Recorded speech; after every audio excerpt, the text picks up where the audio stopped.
दोस्तों, अगर अब पाकिस्तान के अदालती निज़ाम पर आपका यकीन पुख्ता है, पाकिस्तान के अदालती निज़ाम की स्पीड से आप मुतमईन हैं, तो आपको मेरा सलाम। मैं हूं आमिर बेलाल। देखें जी, बहुत सारी चीज़ें हैं। मेरे ख्याल में जो इमरान खान ने इल्ज़ाम लगाया और उसके ऊपर जो उन्होंने ख़त पेश किया, और वो ख़त उसको ना एनएससी की दूसरी मीटिंग में, जो कि मौजूदा हुकूमत के दौर शुरू होने के आगाज़ में उस वक्त वो मीटिंग कंडक्ट की गई, उसमें भी उसकी तरदीद नहीं की गई। और बहुत सारे मेरे ख्याल में कुछ चीज़ें हैं जो कि आपके सामने प्लेट पे नहीं रखी जाती, आपको उनके ऊपर जो है वो खुद ऑब्जर्व करना पड़ता है। कुछ चीज़ें आपको बताई नहीं जाती, लेकिन यह है कि आपको देखना पड़ता है, जो पैटर्न है उनको रिकग्नाइज करना पड़ता है, तो आपको चीज़ें बहुत सारी और बहुत अच्छे से समझ आ जाती हैं। ये सारी चीज़ें गद्दारी का, रजीम चेंज की तमाम तर बातें हुई, और मेरे ख्याल में जो मैंने चीज़ें देखी, जो रिपोर्ट्स हैं और तमाम तर इंटरनेशनल मीडिया को भी अगर देखें, तो रजीम चेंज की जो पहली स्टेज है वो कंप्लीट हो चुकी है। पाकिस्तान के अंदर खुफिया हाथों ने, बकौल इमरान खान के मीर जाफरों ने इसको फैसिलिटेट किया। टाइम बताएगा कि वो मीर जाफर कौन थे, वो गद्दार कौन थे, जिन्होंने पाकिस्तान की एक मुंतखब हुकूमत को इस तरीके से सिस्टम को यरगमाल बनाकर जो है उसको घर चलता किया, और जिनकी अक्सरियत नहीं थी, वो चोर और लुटेरे बकौल इनके, जो एक दूसरे को सारी उम्र गालियां देते रहे। ये तमाम तर जो गुलदस्ता था उसको एक गुलदान के अंदर रखा गया और अवाम के ऊपर लाकर मुसल्लत कर दिया गया।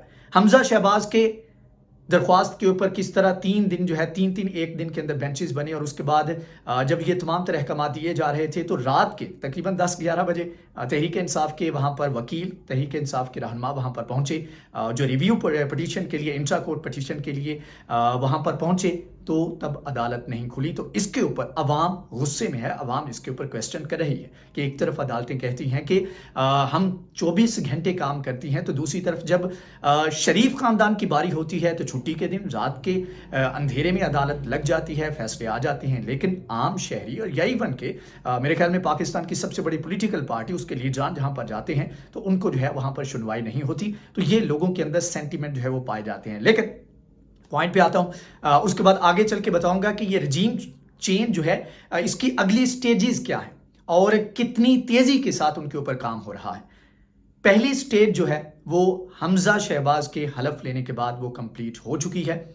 विफाक, उसके बाद पाकिस्तान का सबसे बड़ा सूबा, और केपीके में भी ट्राई की गई, लेकिन मेरे ख्याल में इस चीज़ की दाद देनी पड़ेगी हमारे पख्तून भाइयों को कि जो इमरान खान बात किया करते थे कि उनमें पॉलिटिकल अवेयरनेस जो है वो बहुत ज़्यादा है, और उन्होंने इस बात का सबूत भी दिया। सिर्फ अवाम ने नहीं, बल्कि उनके लीडरान ने, जिनको उन्होंने चुना, और एटलीस्ट वो इस तमाम तर जो गंदा धंधा था उसमें शामिल नहीं हुए, हॉर्स ट्रेडिंग का।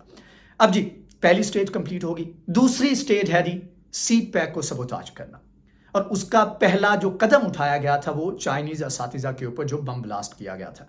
उसके बाद जो इत्तलात आ रही हैं वो ये है कि तमाम तर जो असातिज़ा हैं, ज़्यादातर इंजीनियर जो हैं, जो कि ज़्यादा अहमियत के हामिल हैं, उनको चाइनीज़ जो हैं वो वापस बुला रहे हैं, या फिर वो बिज़ाते खुद जो है इधर से वापस जा रहे हैं। इसके ऊपर चाइना का एक बयान भी आया था, उसके ऊपर भी मैं पूरी डिटेल में बात करूंगा कि किस तरह से ये तो हमारी तरफ से हो रहा है, चाइना जो है इसके ऊपर क्या करने जा रहा है, चाइना किस तरह सी पैक से पीछे हटने जा रहा है, और एक बहुत बड़ा अल्टरनेट सी पैक का, यानी कि पाकिस्तान की जो लेग है उसका जो अल्टरनेट है चाइना ने वो ढूंढ लिया है, और मेरे ख्याल में वो चाइना को सस्ता भी पड़ेगा।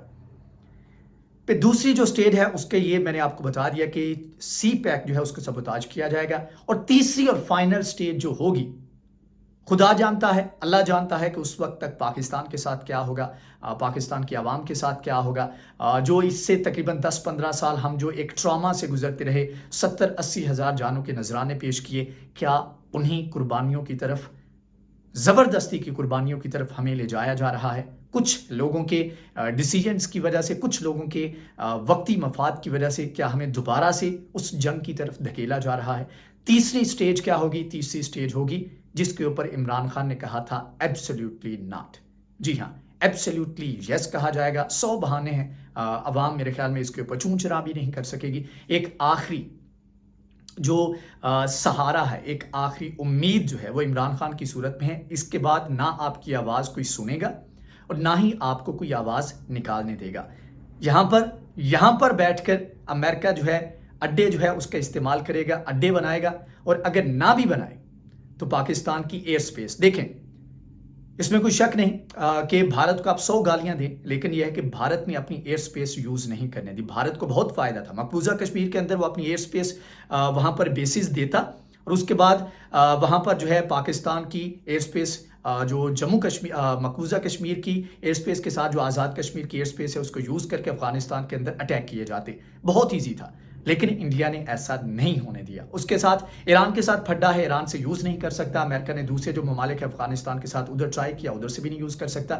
تو امریکہ کے بقا کی یہ جنگ ہے. امریکہ یہاں پر بیٹھنا چاہتا ہے, پاکستان کے اندر بیٹھ کر امریکہ جو ہے اپنے چاروں طرف جو ہے وہ نظر رکھ سکتا ہے. پاکستان کے اندر جو ریزسٹنس تھی وہ صرف عمران خان تھا. عمران خان کے جانے کے بعد آپ دیکھیں گے کہ آنے والے وقت میں حالات کس طرح سے خراب ہوتے ہیں.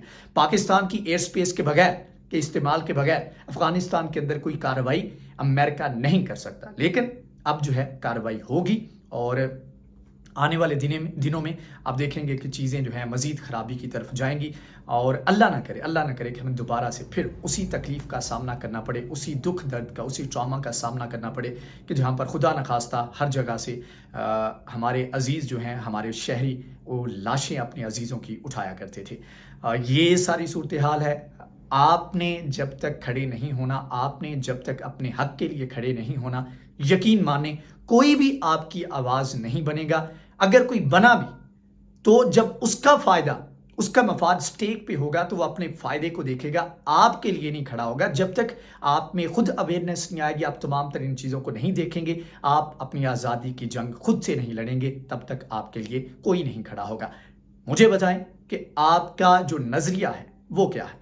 ایک گریٹر پاکستان, ایک ایسا پاکستان جو کہ خوددار ہو, کسی بھی جماعت سے آپ کی افیلیشن ہے اس سے مجھے فرق نہیں پڑتا. کیا آپ چاہتے ہیں کہ پاکستان کے اندر جو ہے ایک خوددار قوم ہو, اور ساتھ میں آپ چاہتے ہیں کہ ایسے حکمران ہوں جو کہ دیانت دار ہوں؟ اسلام کے اندر بھی سب سے بڑا جو پیرامیٹر ہے, سب سے پہلی چیز جو ہے وہ ہے کہ حکمران دیانت دار ہونا چاہیے. ایسے نہیں ہونے چاہیے جو کہ کھائیں بھی اور ساتھ میں لگائیں بھی, اور ایسے بھی نہیں ہونے چاہیے کہ جن کے نام کے ساتھ 10% لگے, اور ایسے بھی نہیں ہونے چاہیے جو کہ اسلام کا غلط استعمال کر کے عوام کے جذبات کے ساتھ کھیلیں. اپنے فیڈ بیک کے بارے میں لازمی آگاہ کیجیے گا. Thank you so much.